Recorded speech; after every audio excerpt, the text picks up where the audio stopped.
Hey everyone, it's me Hamzain. You are watching H T reacts. Welcome back to the channel. कैसे हैं आप सब? ठीक ठाक हैं? उम्मीद करता हूँ अच्छे होंगे, खैर खैरियत से होंगे। आज हम बात करने वाले हैं जी एक वीडियो की जिसके टाइटल को लेके हमें थोड़ा ऑब्जेक्शन है। लेकिन एक क्लिप है प्राइम मिनिस्टर नरेंद्र मोदी जी का। वो बड़ा वायरल हो रहा है। वो एक उन्होंने जलसे में एक बात की है कि हमने पाकिस्तान की हेकड़ी निकाल दी है। आज वो मतलब हर जगह से पैसे मांग रहे हैं। तो आप कह सकते हैं कि उनकी फॉरेन पॉलिसी बेहतर काम कर गई। लेकिन जो यहाँ टाइटल देखा गया कि देखो कैसे तुम्हारी हालत भारत ने गली के बीप, ठीक है वो वर्ड मैं सेंसर कर रहा हूँ, कर दिए। तो देखते हैं, आइए शुरू करते हैं। 3 2 1 एंड कमी तो हम है ही। In fact we are a super power in making.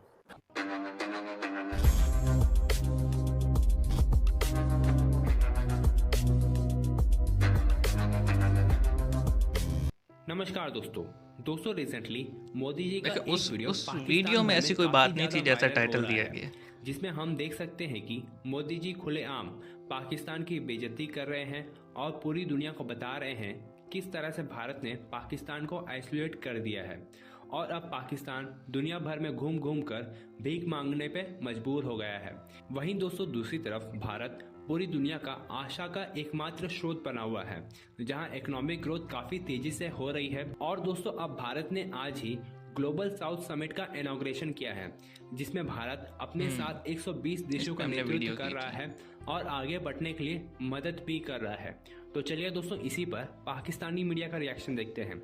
अगर आपको वीडियो पसंद आए तो वीडियो को लाइक करें और अगर आप हमारे चैनल में नए हैं तो हमारे चैनल को जरूर से सब्सक्राइब करें। कौम को मुबारकबाद दी जा रही है कि शुक्र हाँ, करें हमें सीन तो ऐसे ही है इमदाद कि मिल शुक्र गई। मनाया जा रहा शुक्र करें कि हमें पैसे मिल गए। यानी बजाय इसके कि आप कौम को उसके है। पैरों इजी के वे है ऊपर ना खड़ा भाई, करें, पैसे आप एक मांगना। ग्रेड 17 के एसी को 1.5 करोड़ का वीगो डाला देकर कहते हैं कि जाकर आलू प्याज टमाटर की कीमतें चेक करो। मैं तो कहता हूं कि पाकिस्तान की ऑक्शन जितनी कर देना कीमती चाहिए। सरकारी गाड़ियां हैं, आलमी बरादरी को शर्त आयद करनी चाहिए कि जब तक उन तमाम सरकारी गाड़ियों को 800 सीसी महरान से तब्दील करके बकिया पैसे कौमी खजाने में जमा करवा के सैलाब जदगान पर खर्च नहीं किए जाएंगे, तब तक भाई आपको सुहाने इमदाद की ख्वाब है ये। एक पाई नहीं मिलेगी। एलीट क्लास लेकिन नहीं ये मानती। सुनने में बहुत रेडिकल है, बहुत इनकलाबी है।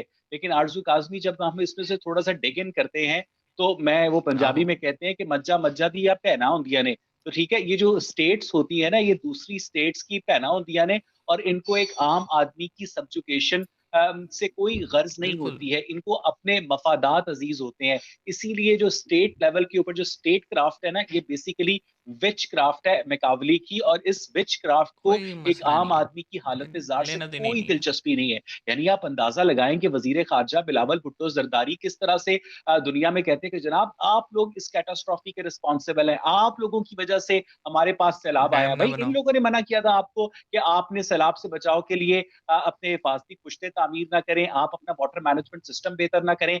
आप पूरी दुनिया में सैलाब आते हैं, लेकिन इस तरह से पेट उठाकर कोई भीख नहीं मांगता है। और आप अभी आप देख लीजिएगा, इनको अभी अभी ये एड आई है। और अभी आप देखिएगा कि 2 माह बाद 23 मार्च को इनके आ, जो अल्ले तल्ले होंगे परेड।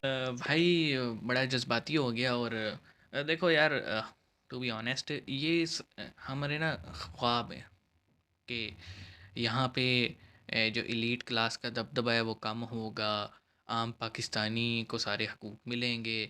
मतलब जो ये सरकारी महकमों के वीगो डाले हैं बड़े बड़े, मतलब 50-50 60-60 लाख, 1-1 करोड़, 2-2 करोड़ की गाड़ियों में सफ़र किया जाता है। मतलब उनका अगर पीएन भी उस दफ्तर का निकलता है तो उसके पीछे 22 गाड़ियों का प्रोटोकॉल होता है। तो एक ऐसी ऐसी कौम जिसके जिसके खाने के लाले पड़े हुए हैं, जिसके ख़जाने में पैसे नहीं है, जो जिसका तकरीबन मोर देन 70% जो है वो जीडीपी टू डेप्थ का रेशो आ चुका है। और जिसके मतलब जिसने हर बड़े इंटरनेशनल मॉनेटरी बैंक से जो है ना पैसे उठाए हुए हैं, उनको इस तरह की शाखरियाँ खर्चियाँ ज़ेब देती हैं। मेरा क्वेश्चन सिर्फ ये है। कुछ लोग कहते हैं मैं बड़ा सख्त अल्फाज यूज़ करता हूँ, मैं बड़ी ही प्यार से एक इनोसेंट फेस बना के आपसे सिर्फ ये सवाल कर रहा हूँ कि क्या हमें ये ज़ेब देता है? क्या हम इस काबिल हैं? हम कंप्लेन तो बहुत अच्छी करते हैं कि यहाँ फेसबुक अपना दफ्तर क्यों नहीं लाती, यहाँ आईटी कंपनियाँ क्यों नहीं आती, यहाँ पे मेडिसिन कंपनियाँ क्यों नहीं आती? बड़े बड़े जो दुनिया में कारोबार हैं वो वहाँ क्यों चले जाते हैं, यहाँ क्यों नहीं आते? पहला सवाल तो ये कि हमने उनको कभी एनवायरनमेंट भी दिया है?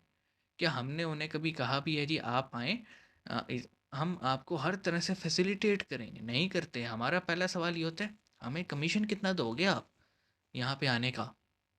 अरे भाई वो पागल हैं कि वो तुम्हें सर्विस भी दें और तुम्हें पैसे भी दें, ऐसे तो नहीं होता। और फिर मतलब चाइना आया था, उसने एक अपना एम्बिशन रखा था कि उसे एक सेफ पैसेज मिल जाएगा इंडियन ओशन में, जो इंडिया से बढ़ती हुई इसकी टसल है वो कम हो जाएगी, उसे एक शॉर्टकट मिल जाएगा। उसने बड़ा पैसा भी बहाया, लेकिन उसे मिला क्या? बाबा जी का ठुल्लू। उसको क्या पता था ये इतने हरडराम लोग हैं कि हर चीज़ में ही पैसा खाते हैं ये। और फिर वो नाराज़ होके गया था विशवासरी, फिर मनामनों के लाए ऐसे ही फिर रिज्यूम हुए। तो क्वेश्चन मेरा ये है कि जब हमें मतलब मांगने की इतनी ज़्यादा आदत पड़ चुकी है कि हम ये नहीं कहते कि लग्जरी आइटम्स, यार मतलब पीने के दूध से लेके पहनने की चप्पल और सुई से लेके धागा तक जब हम बाहर से इंपोर्ट करेंगे, तो मुझे बताओ कि हम कैसे इस मुल्क को उसके पैरों पे खड़ा करेंगे?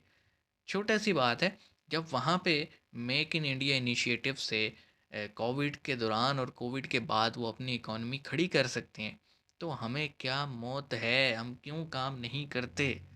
मतलब हम क्या ही बोलें यार।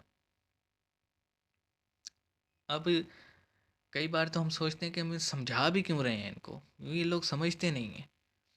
ए, सब ये समझते हैं पाकिस्तानी कि हम पाकिस्तान के ख़िलाफ़ बात कर रहे हैं, ऐसा बिल्कुल नहीं है यार, हम तुम्हारे ही हक़ में बात कर रहे हैं। लेकिन तुम्हें आईना दिखा के कि साईं सरकार, वडेरा साईं, मौलाना साहब, अल्लाना अल्लामा साहब और पीर मुर्शिद मुरीदी, इससे बाहर निकलो और उसको वोट दिया करो जो काम करता है, जो पढ़ा लिखा है, जो नौजवान है, जो दुनिया को समझता है। लेकिन नहीं, हमने तो उसी को वोट देना है ना जो पुश्तैनी ख़ानदानी वोट सिस्टम चलता आ रहा है। क्या बोलें अब? मिलते हैं नेक्स्ट वीडियो में, अपना ख्याल रखिएगा। बाकी मोदी साहब ने तो ऐसे कोई वर्ड्स यूज़ नहीं किए थे, उन्होंने तो ये कहा था कि हमने तो देखो ना आज पाकिस्तान जिस तरह फिर रहा है, तो हमने उसकी अकड़ ख़त्म कर दी है, एकड़ी अकड़। लेकिन ये वीडियो वाले भाई साहब 2 कदम आगे चले गए। कोई बात नहीं, कह सकते हैं। मिलते हैं नेक्स्ट वीडियो में, अपना ख्याल रखिएगा। सी यू गाइस।